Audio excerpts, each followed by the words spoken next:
Did you know that kinky wellness is integral to your self-development? Hi, welcome to The Partition, home of kinky wellness, the ultimate destination to explore the integral connection between kinky wellness and your personal development. I'm your host and kinky wellness coach, Dana Sugar, and I'm here to show why kinky sexual wellness deserves a rightful spot within the wellness conversation. Don't forget to join me each Monday as I bring on a special guest to dive into specific aspects of kinky wellness. So let's strip away the shame and taboo together and have an open conversation about it. Hey, and welcome back. So as we know, sometimes when we are exploring ourselves through kinky wellness, it can bring up very triggering moments for us. Sometimes we are reminded of past nightmares that our brain has long buried. Now, typically being triggered refers to experiencing a very strong, often negative, emotional, and even physical reaction in response to a particular stimulus, such as a word, a phrase, an image, action, behavior, or situation. And this reaction is often linked to past traumas, anxieties, or deeply held beliefs. Now, before we get into this, I want to remind you that being triggered isn't something that is just reserved for kinky wellness. We can get triggered by a coworker, by an event, by a family member, by traffic even, right? Like think about how many people you know who have road rage, and maybe you even have a little bit of road rage yourself that you need to work on, right? But anyways, my point here is being triggered is something that can happen to us at any point and at any time. It's not normally something that you plan on having. Unless, of course, you're someone who is actively seeking out conflict. I don't really know a lot of people who wake up and say, yes, today I want to be triggered. I think for the majority of us, we don't want to be triggered at all because it's just not a fun state to be in. But nevertheless, I don't think you can make it through life without being triggered at least once. And when you find yourself in a situation where you have been triggered, you may end up responding or reacting with a certain type of trauma response. Because since most of the time our triggers are connected to past traumas. Now, the most well-known responses are the fight, flight, freeze, and fawn responses, which we will get to in a minute. However, I was looking at the Williamsburg Therapy Group, and they published an article that also included two more responses, which are fine and faint.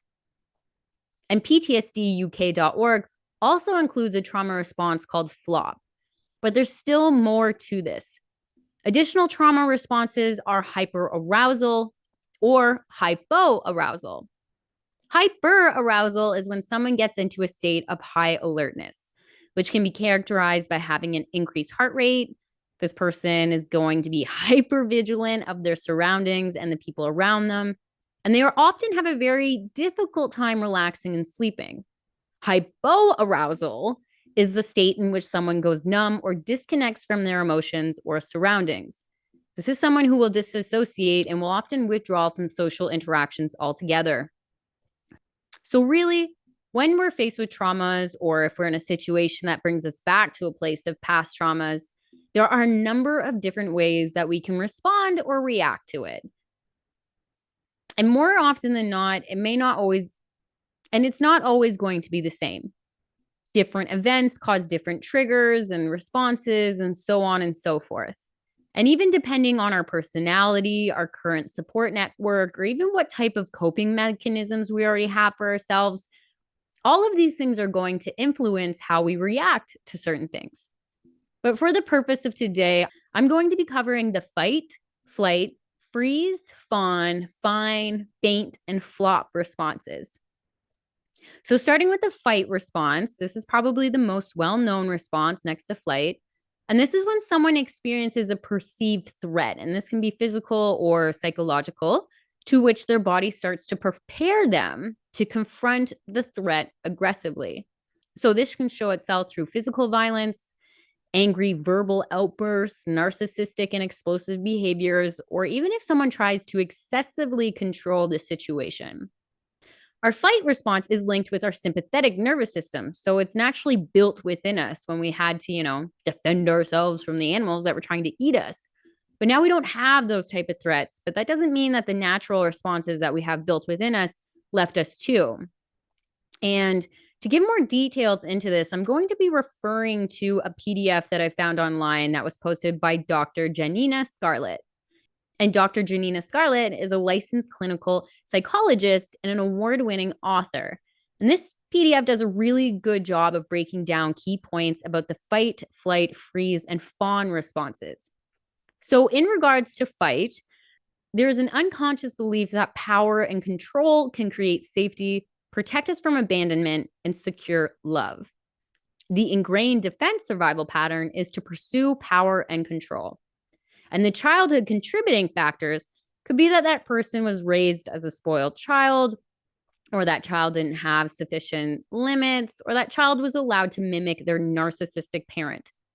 The predominant emotions that you're going to experience or see with someone in this response is pretty much going to boil down to anger, aggression, or irritability.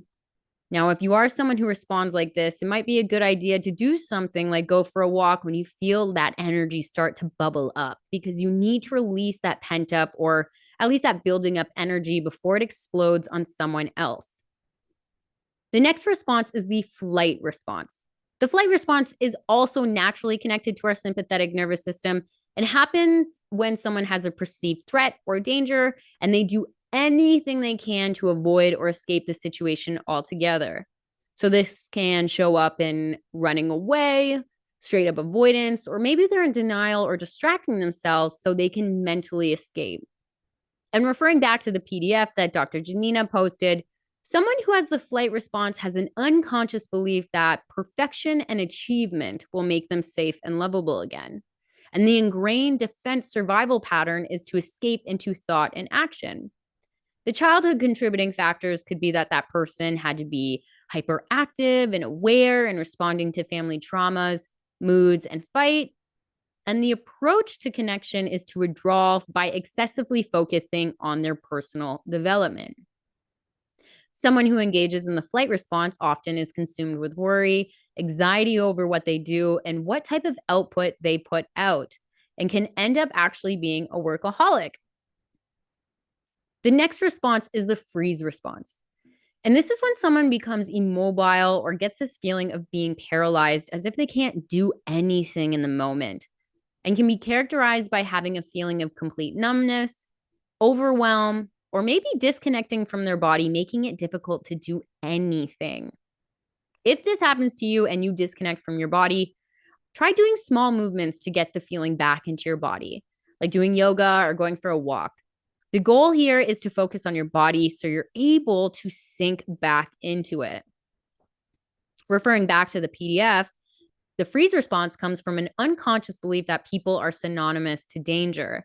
And the ingrained defense survival pattern here is to avoid human contact and retreat into isolation. Furthermore, the childhood contributing factors for this one is that the person may have been the scapegoat in the family. Maybe they were abandoned, or maybe they were in a situation where they were not allowed to employ the fight, flight, or fawn responses. Characteristics for this one are sleeping a lot, daydreaming, or losing yourself within social media and scrolling endlessly online. The next response is the fawn response. The fawn response is when someone becomes self-sacrificing and aims to please the person or situation that is harmful in order to avoid or even minimize conflict and harm. So this could happen to someone who was raised with a very explosive parent, or maybe they're around people who can't keep their cool and they find themselves maybe walking around on eggshells. So what they end up doing is they disregard their own wants and needs to make sure that person is constantly happy so they don't have to deal with their negativity and abuse. This person finds it very hard to stand up for themselves, and the unconscious belief for the fawn response is that the price of admission to any relationship is to forfeit all needs, rights, preferences, and boundaries. The ingrained defense survival mechanism is to be a people pleaser, and the childhood contributing factors could be that that person was a child of a narcissistic parent who had to learn very early on that they could only receive love by being a complacent servant to their parent. And the approach to connection is to merge with the other person.